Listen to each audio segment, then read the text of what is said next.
All right, welcome to day 2. We got algebra yesterday, got trig today. We're gonna dive on in. So when you think about trigonometry, we often think about triangles because those have the same root word. So let's start with a triangle and think about defining a whole bunch of different functions based on this triangle. And so we'll define a triangle like that. That is a right triangle. So this is a 90-degree angle, a right angle there. And we can call this angle over here whatever we want. The traditional letter is Greek, theta. It's the typical angle letter. Okay, well, let's also name these sides of the triangle. I can call this A, B, C. Okay, great. All right, well, one of the first theorems you ever learn in mathematics, it relates to this, right? That relates A, B, and C, and those are all related if it's a right triangle. In this sense, a theorem that's known as the Pythagorean theorem. Pythagorean theorem. Let's pretend that's spelled correctly, because I don't know.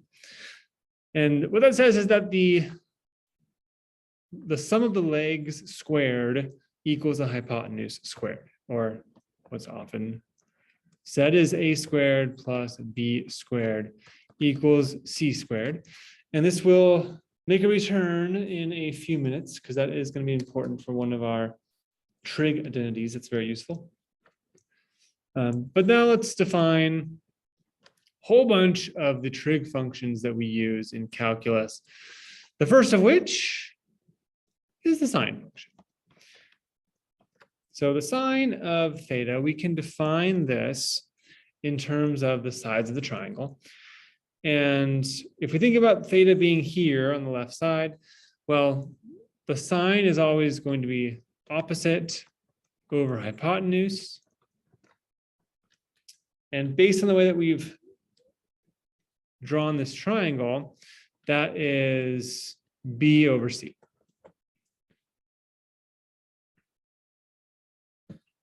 Then we got the cosine. The cosine of theta, well, that is the adjacent side, whatever that value is, over the hypotenuse.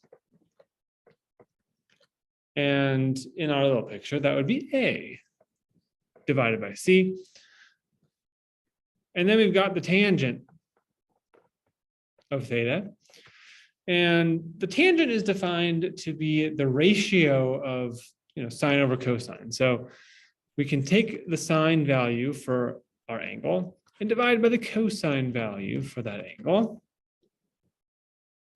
And so that is, well, the sine was opposite of our hypotenuse. That was b over c. And the cosine was a over c. And so if we divide those, the c's cancel and we get b over a. And that would be the same thing as opposite over adjacent.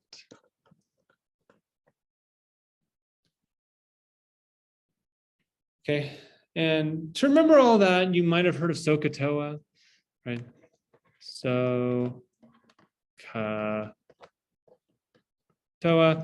So sine is opposite over hypotenuse, cosine is adjacent over hypotenuse, tangent is opposite over adjacent. Where that comes from.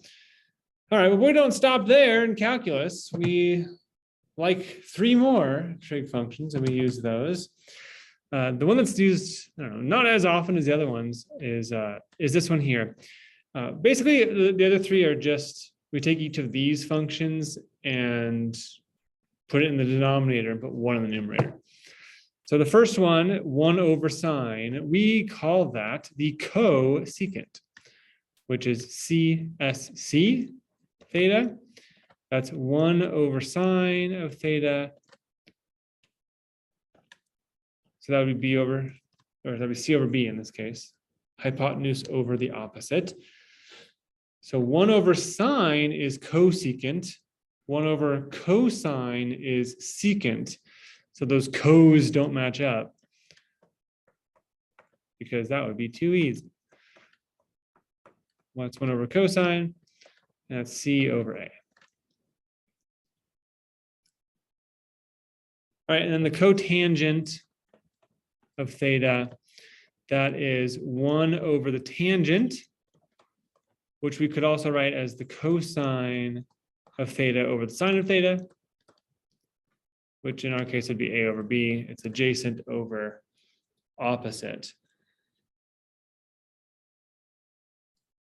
And I don't know any like nice little acronym for those three. If you got the sine, cosine, tangent, then those three shouldn't be too bad. Okay, so those are the 6 trig functions that we use a lot. And now that we've talked about triangles, let's move on to another shape, circles. So I don't know, circles and trig, it kind of seemed weird to me at first, because how are triangles and circles related? Well, they are. So here we go. Let's put this little circle right there. Maybe familiar, maybe not. So this here is known as the unit circle. It's specifically called the unit circle because the radius is 1 unit. So the radius here is equal to 1. If the radius was anything other than 1, it would not be a unit circle. It would be some other circle. But this is the one that we base a lot of our trig theory on. And so we can see that there's a bunch of information on this circle. So there's, first of all, there's angles all over the place. And they're given in both degrees, 30, 45, 60, but also these pi things, right? So these are known as radians. And although degrees are probably used more often in application, we don't like degrees in math. I mean, we don't dislike them. We just like radians more. And the reason for that, without going too much into detail, is that a lot of the calculus derivatives, integral stuff is based on having radians. So like the derivative of sine theta is cosine theta. But that's only true if theta is given in radians. If it was given in degrees, that's not true. We would have to multiply the cosine by some sort of constant like 180 over pi, and it just gets kind of complicated. And so instead of complicating that, we complicate this. And first of all, what the heck is a radian? Because a lot of people don't know. I'll just mention that a radian is the distance of the radius along the circumference of the circle. Okay, so if I think about what the distance of a radius is, in this case, the distance of the radius is from there to there, right? The distance from the center of the circle to the outside of the circle. That's one radius. Well, if I took that exact same distance, but instead of walking from this point to the center, if I walked from this point up along the circle, that is exactly 1 radian, okay? It's that distance. And so if you think about it, well, the circumference of a circle, we have a little formula for it, right? That it's 2 pi r. And so the distance around the circle is 2 pi times the radius, which means that it would have to be exactly 2 pi radians to get around the circle. And that's why we define 1 rotation around the circle as 2 pi radians. So half way around the circle is pi radians, 1/4 of the way is pi over 2, 3/4 of the way is 3 pi over 2. And so that's how radians work. And of course, there's nothing that prevents us from stopping at 2 pi radians. We could go around once to get to 2 pi radians. Then we can go around again to get to 4 pi radians. And again to 6 pi, and et cetera, et cetera. And we can also think about negative radians. So radians are positive if they're measured counterclockwise from this point over here, 1, 0, right? Why it's counterclockwise? I don't know. Somebody just decided to do that, and everybody did it the same way. As long as we're consistent, it doesn't actually matter. But that means that if we go clockwise around the circle, that it would be negative radians. So 11 pi over 6 radians would be the same as negative pi over 6 radians. 7 pi over 4 would be the same as negative pi over 4. Okay, no difference. It just kind of depends on how you prefer to deal with these things. All right. So that explains these degrees and radians. Of course, 30 degrees is the same as pi over 6 radians. It's easy to convert between the two. And then we have all these values outside. And these values are just the x and y coordinates for all those points if we think of the center as being at the origin, 0, 0. And to explain a little bit more about that, and to think about why this is involved in trigonometry, we notice that although we're dealing with a circle here, there are triangles hidden everywhere, right? So if I think about like this point right here, and I just drop down a little imaginary line there, then I've got myself a triangle, which is formed right there. And so let's kind of think about that triangle. Yeah. Okay, well, that's going to be a right triangle. Okay, this right here is the origin. This right here is the XY point. Okay, and then I can just think about the angle here being theta. So for this particular one, theta was pi over 6, but if in general, I'll just write it as theta. And now we can think about how sine and cosine come to the mix here. Because if this is the point xy, well, then that means that this distance here has to be x. Because this is the point 0, 0. This right here is the point x, comma 0. So this distance has to be x. And this distance here has to be y. Right? That's just how much vertical distance we have to get to that point. And also, this distance here, well, that's the hypotenuse, but we can know what that is, because that's the distance from the center of the circle to some point on the outside of the circle. And so that's the radius. And we know for the unit circle that the radius has to be equal to 1.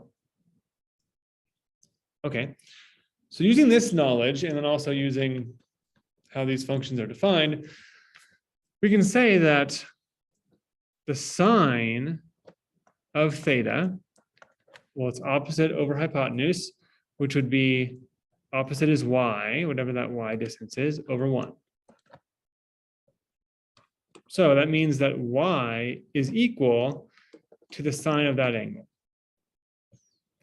And then similarly, cosine of theta is adjacent over the hypotenuse, which would be x over 1. And so the x coordinate is just the cosine of that angle. And that's true all the way around the circle, that when your angle is pi over 6, the x coordinate is square root 3 over 2, the y coordinate is 1/2. And true for every other angle on this, and that's why I put up top here. XY is cosine sine.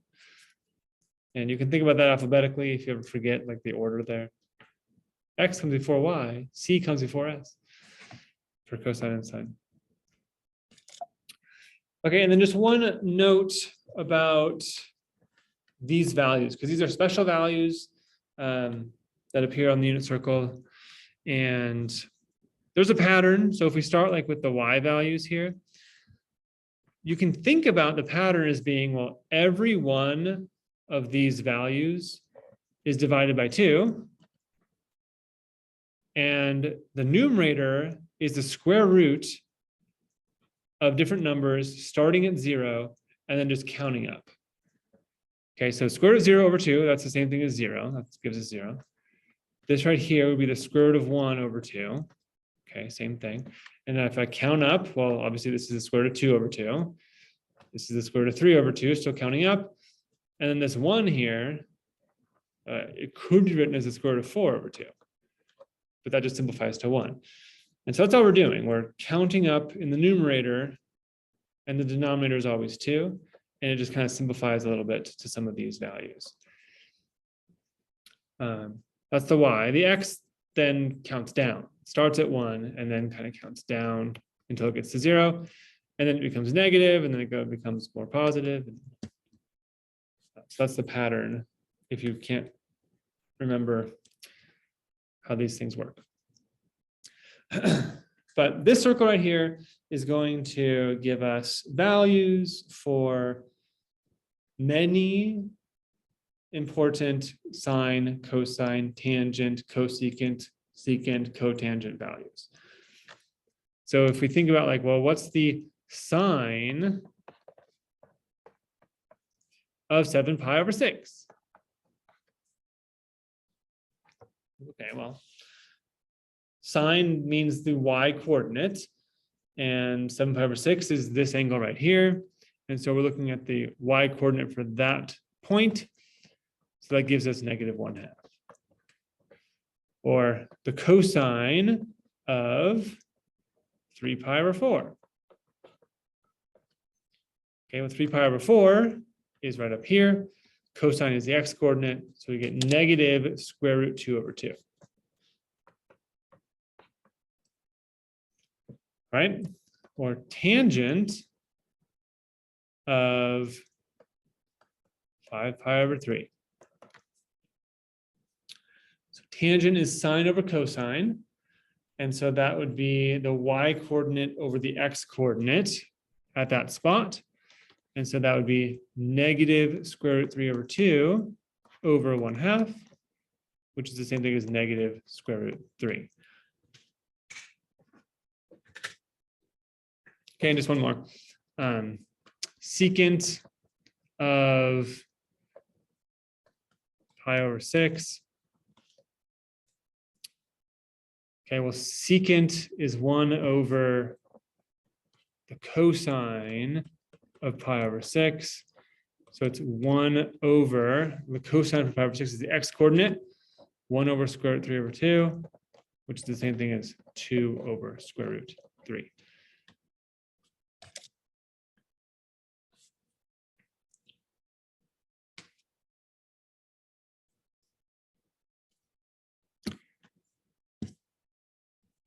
Okay. Any questions about that page?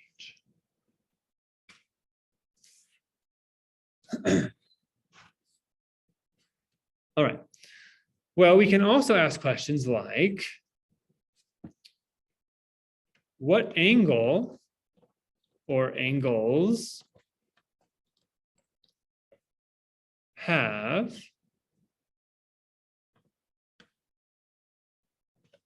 a y coordinate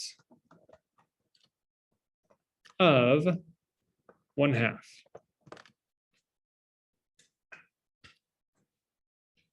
Right, that's also a question that can be answered with the unit circle. It's kind of like the opposite question of what we're just doing. We knew the angle, and then we're asking what the y or x coordinates were. But now we know the y coordinate is 1/2, and so that's going to be this one right there and this one right there. Those both have a y coordinate of 1/2. And so there are two answers here. So answer. We have pi over 6, and we have 5 pi over 6. Right? Okay. Although actually, those aren't the only two answers. Because if we start at pi over 6, I could have gone around the circle again to end up with 2 pi plus pi over 6. that would also have a y coordinate of 1/2. And I could do the same thing with 5 pi over 6, go around the circle again. And I could go around the circle again, get 4 pi plus 5 pi over 6, and again. And so technically there are an infinite number of answers here. And to account for that, we need to put plus 2n pi plus 2n pi, where n is an integer. And that accounts for the fact that it's periodic. We could go around the circle once, 6 times, -2 times, right? If we just go clockwise. And that is going to be the answer for what angles have a y coordinate of 1/2. So what we just did there was we used an inverse sine function. Okay, so let's talk a bit about inverse trig functions.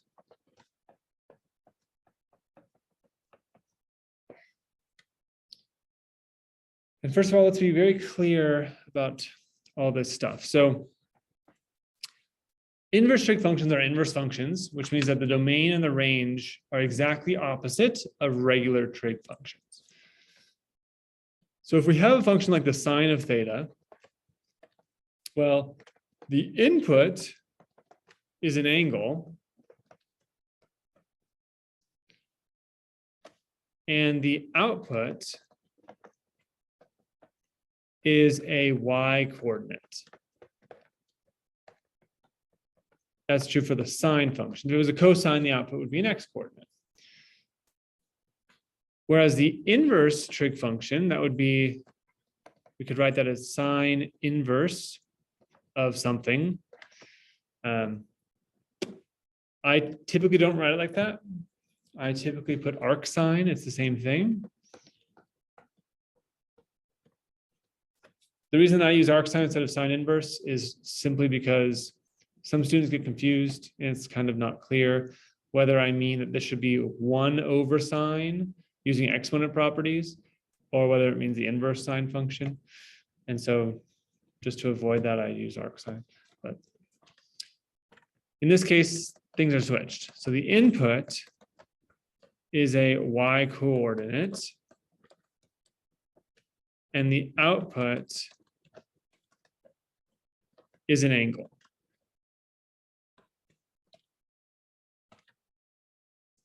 And typically it's more than one angle.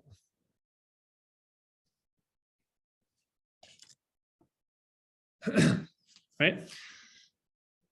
Okay, well, with sines and cosines, we have to put this plus 2n pi stuff.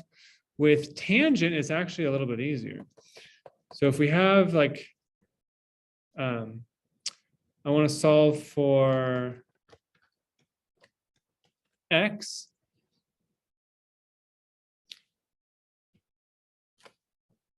And let's say that I have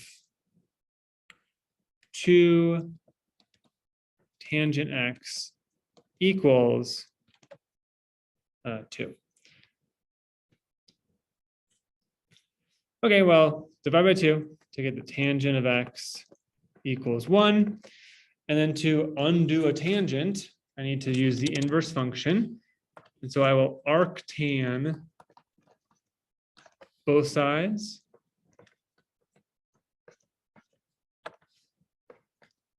That's going to cancel out the tangent, and I get that x is equal to the arc tangent of 1.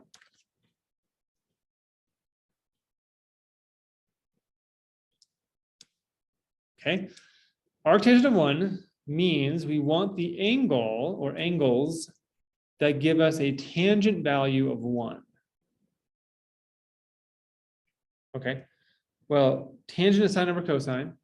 So if that's equal to 1, that means that the sine and the cosine have to be equal. So the coordinates have to be the same. And the coordinates are the same at pi over 4. They're both square root 2 over 2. They're also the same at 5 pi over 4. So those are the two answers. So we get that x is equal to pi over 4 or x is equal to 5 pi over 4. But just like before, we really should put a plus 2n pi here and here. Because if we go around the circle, we're going to get to the same spot again. However, this can actually be simplified a bit because it turns out with tangent, the tangent of something will always match the tangent of the angle directly across the unit circle from it. And so like pi over 4 and 5 pi over 4 are directly across the unit circle. And so really we had to add pi to get over to 5 pi over 4.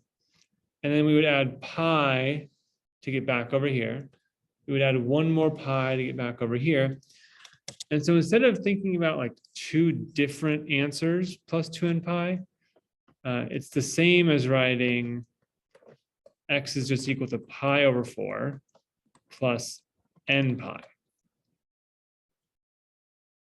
So that accounts for the fact that we can go like halfway around the circle every time. And both these together and this are giving us the same answers. And so we might as well write the one that's simpler to write, which is that one.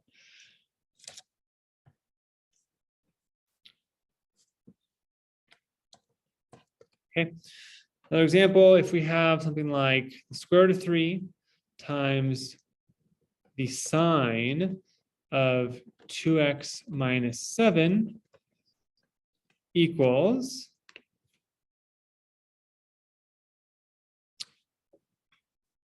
let's say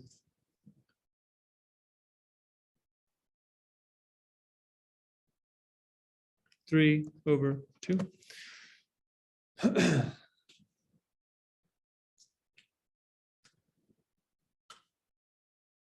Okay, so solving that, we can divide both sides by the square root of 3. So we get that. And we can use the fact that 3 divided by the square root of 3 just leaves us with the square root of 3 on top.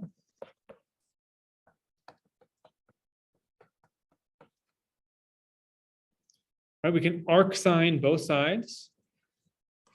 Let's go up here. So we get 2x minus 7 equals the arc sine of square root 3 over 2.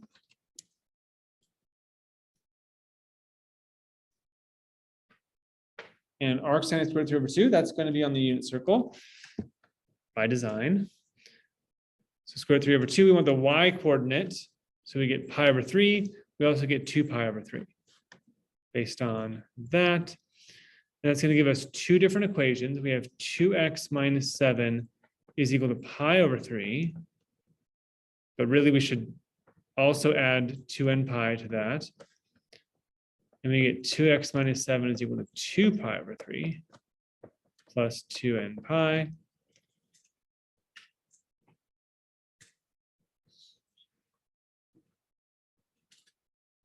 Okay, and then it's add 7 divided by 2. So x is going to be pi over 3 plus 2n pi plus 7 all divided by 2, or x is equal to 2 pi over 3 plus 2n pi plus 7 all divided by 2. And those are ugly looking fractions, but I don't really want to simplify them. So we'll just call it fine.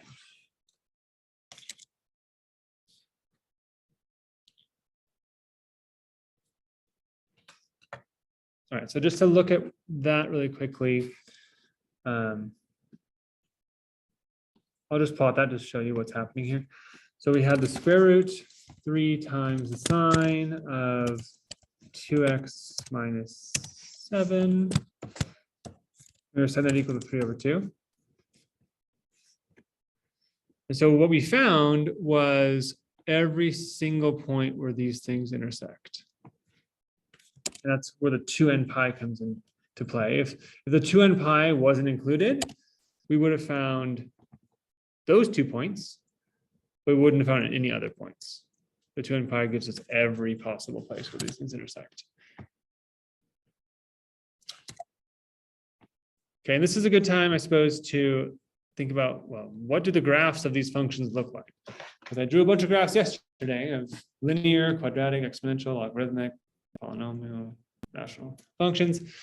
So let's draw a few graphs here that we should know about. So if we have f of x equals the sine of x,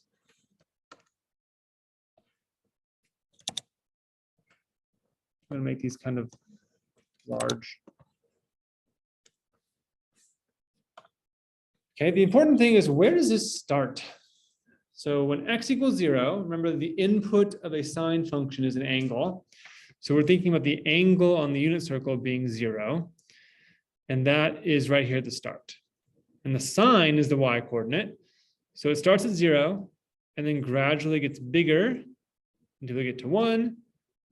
And then it gradually gets smaller until it gets to 0 and actually goes down to -1. And then it goes back up to 1 and then back down to -1. And we get this periodic thing. So it starts at 0 and then makes its way up to 1. And then it drops back down to 0 before going to -1. And then it just repeats. So we get that kind of shape. But it's also defined when x is negative. That would just mean that we are going clockwise around the circle. And so it's going to be getting more and more negative until it gets to -1, and then it becomes positive or larger again. So we get the same sort of pattern, just this direction, and then it goes back up and so on. Yeah. Yeah. My artistic abilities lacking. You'll notice that. So, you haven't already. Okay, that's sine, cosine. Very similar. Except with cosine, we're talking about x value. So it starts at 1, and then it gets smaller, smaller, smaller to 0, and then it gets negative to -1, and then it becomes bigger again. So pretty much the same idea, except we're going to start up here at 1. We're going to go down, get smaller until it gets to -1. And then we're going to come back up and yeah, let's line this up a little bit better. So it's going to go like that, like that. Okay, but it looks very similar to the sine function. It's just that it starts at 1 instead.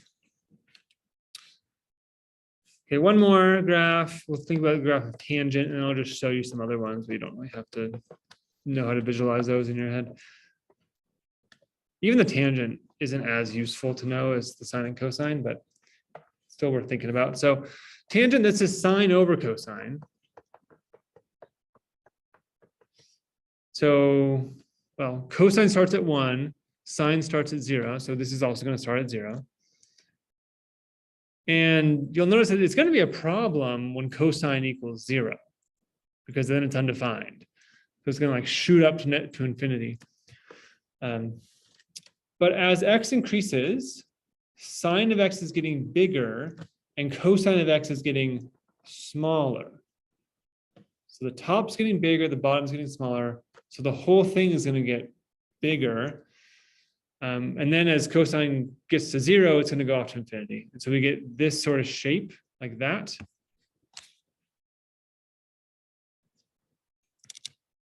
Let's go like that. And then if we go negative, well, this is getting more and more negative. This is getting closer to 0. And it's going to kind of shoot off this way. And then it's going to be like an asymptote right here. And then it's just going to repeat itself like that. Asymptote, repeat itself. Because all these functions are periodic. So that's the idea with the tangent function. And so let's look at a few of these. So if we have y equals sine of x, and there it is. We saw that one starts at 0 and then repeats itself. Y is cosine x. Okay, this one starts at 1 and then it's periodic. If we have the tangent of x, ooh, beautiful. Cosecant of x, that's 1 over the sine. And since the sine can be 0, there's going to be spots where this thing is undefined. Secant looks a lot like cosecant, which is kind of shifted a bit. And cotangent, comparing that to tangent, just kind of goes the other way. If we look at like the arc sine of x, it's kind of a funky little function because it's only defined in a couple spots. The arc cosine, okay, it's actually very similar to the negative arc sine, same shape, it's just kind of shifted. And then the one that's a little bit more often is the arctangent, which is defined everywhere, actually. But there we go. I'm not going to draw those ones because I'm going to be bad at it. Okay.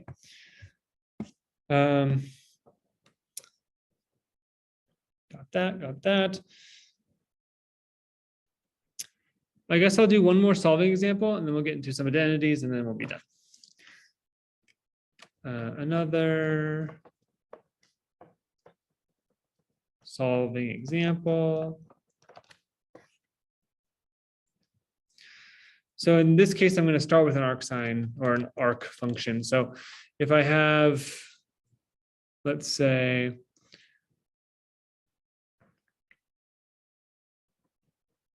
three arctangent of 1/2 x plus 1 is equal to square root 3.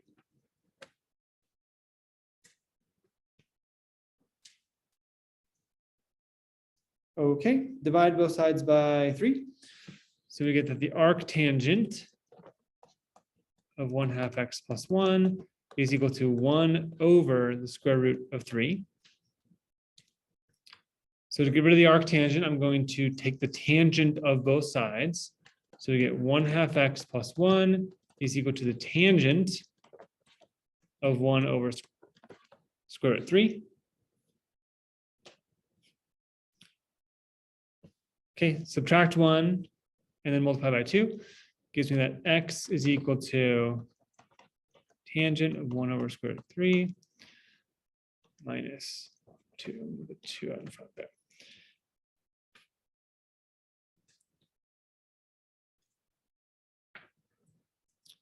Okay, now the question is, well, what's the tangent of 1 over square root of 3?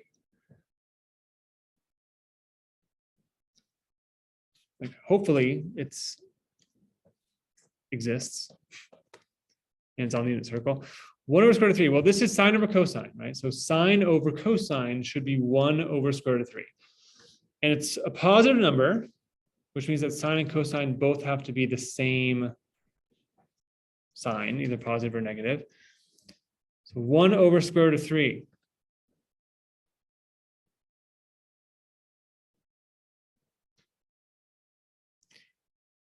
Well, 1 over the square root of 3 could be written as 1/2 over square root of 3 over 2, because then the 2's would cancel.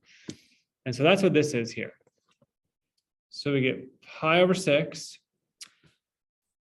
is,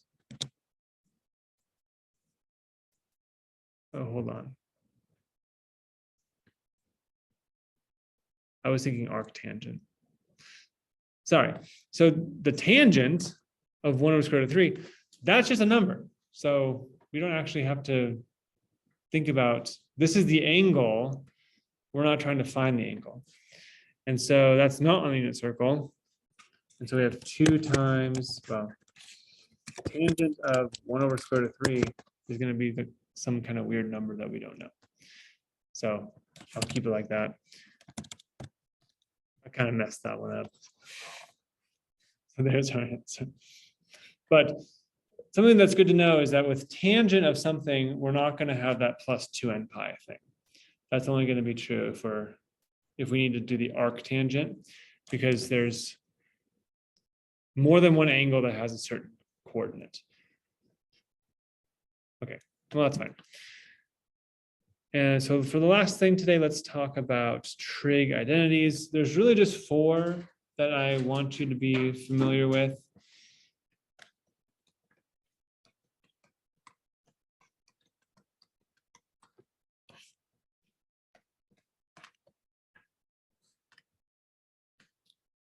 And the first one and the second one come directly from the Pythagorean theorem.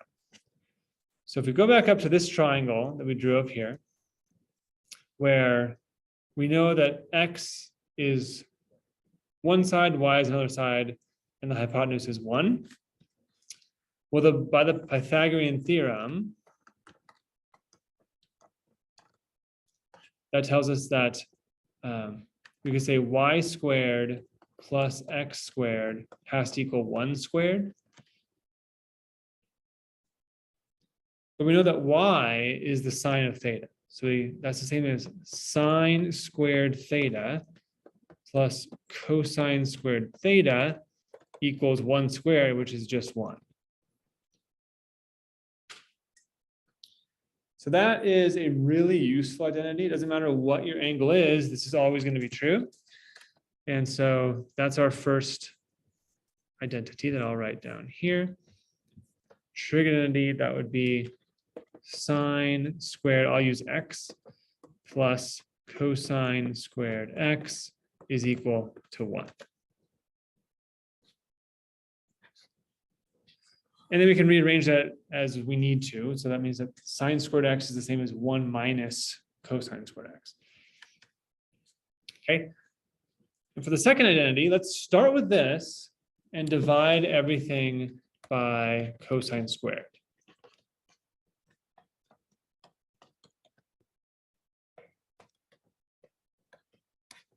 So the first thing becomes sine squared x over cosine squared x. The second thing is cosine squared x over cosine squared x. And this is 1 over cosine squared x.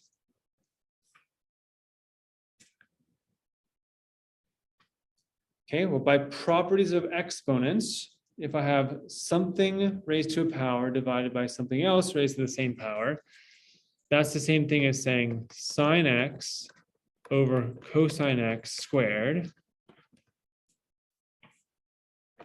plus, well, cosine squared x over cosine squared x, that's just 1. It's the same thing dividing itself.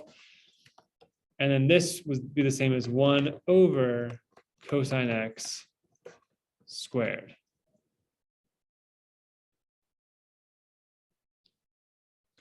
Okay, and then sine x over cosine x is tangent. Square that. This first thing becomes tangent squared x. Okay, plus 1 equals, and 1 over cosine is secant, so that's secant squared. And that is our second useful trig identity for this class. The tangent squared plus 1 equals secant squared.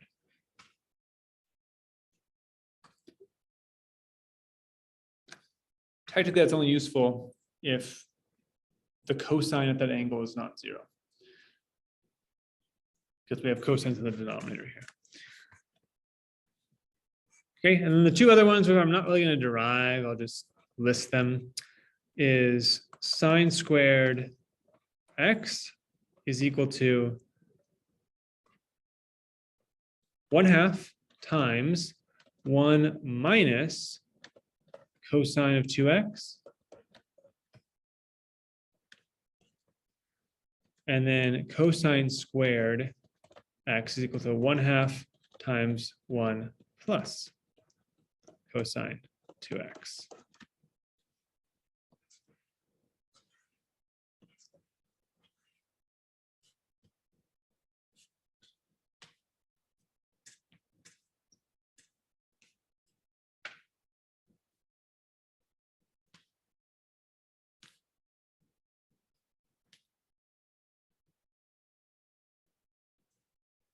So those are the big ones. There's a couple more we'll see in class, but I don't actually care if you know them. They're not used that often. And so that means that we can, for example, solve something like sine squared x is equal to 2 times cosine of 2x.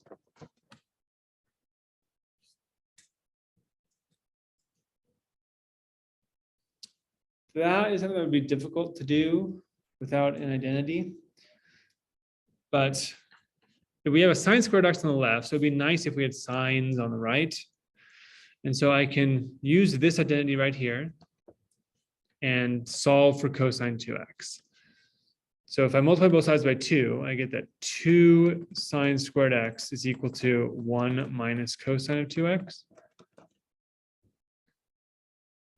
And then I can move the cosine to this side.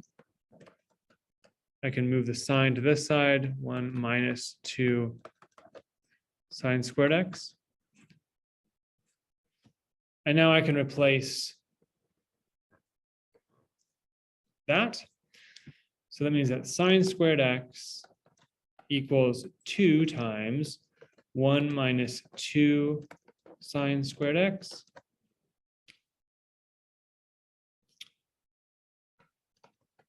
Distributing that 2, we get 2 minus 4 sine squared x.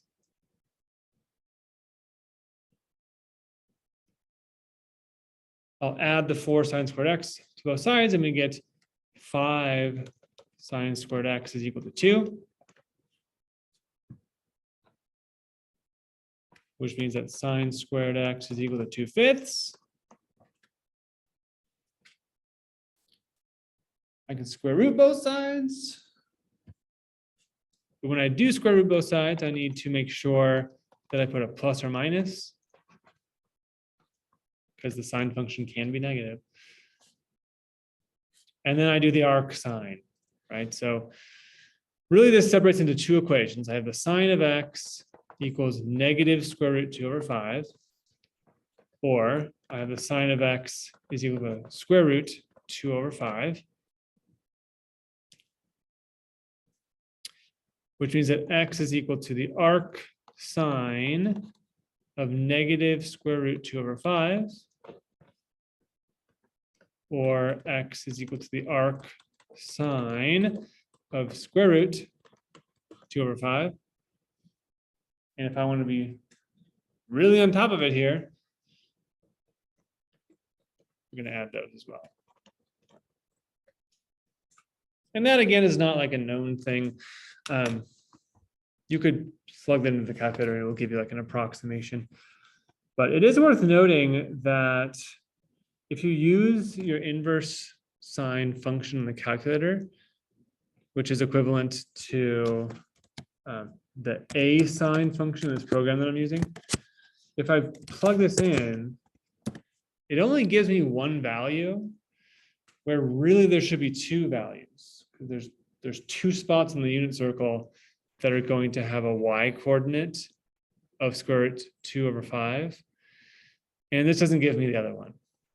And so this is not going to give you every possible value. So just be aware of that. And I don't know what the other value is. So we're kind of stuck, but I'll just say that this is the answer. But that was true like up here as well with the ones that we did know. So like the arc sine of 1/2, it only gives me this, which by the way is the same as 5/6.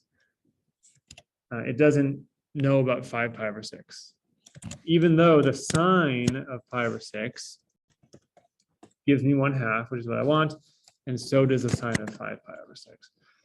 So that's just kind of a limitation of technology in this regard. But have to live with it. Okay. I think that's all I wanted to talk about. Any questions about this stuff?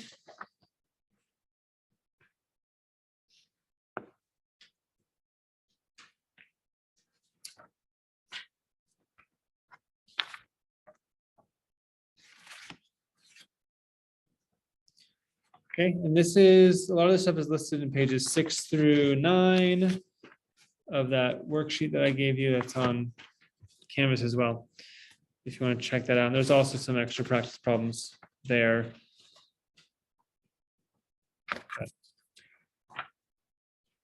We'll end it there for the day, and we will review Calculus 1 tomorrow, which I expect will take a bit longer, because I want to be a little bit more thorough about some of that stuff. Just 3 major topics: limits, derivatives, and then integrals. Okay, I'll see some of you tomorrow then.